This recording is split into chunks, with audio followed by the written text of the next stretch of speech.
منها خلقناكم وفيها نعيدكم ومنها نخرجكم تارة أخرى ولقد أريناه آياتنا كلها فكذب وأبى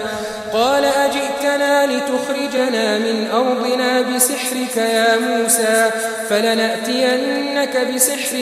مثله فاجعل بيننا وبينك موعدا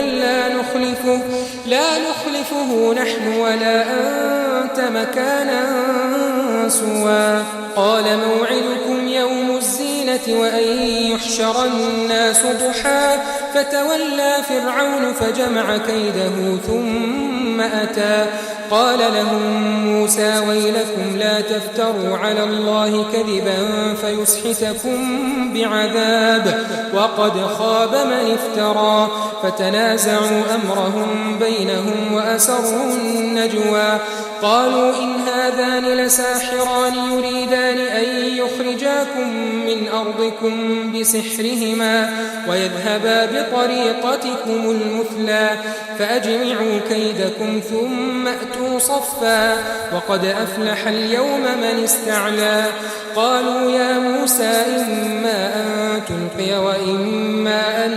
نكون أول من ألقى قال بل ألقوا فإذا حبالهم وعصيهم يخيل إليه من سحرهم أنها تسعى فأوجس في نفسه خيفة موسى قلنا لا تخف إنك أنت الأعلى وألق ما في يمينك تلقف ما صنعوا إنما صنعوا كيد ساحر ولا يفلح الساحر حيث أتى فألقي السحرة سجدا قالوا آمنا برب هارون وموسى قال آمنتم له قبل أن آذن لكم إنه لكبيركم الذي علمكم السحر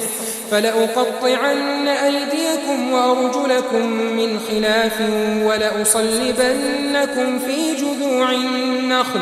ولتعلمن أينا أشد عذابا وأبقى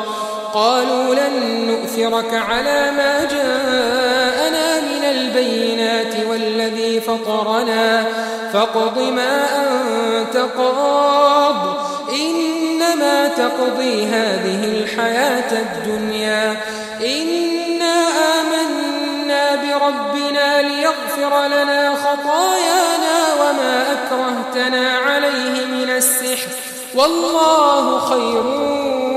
وأبقى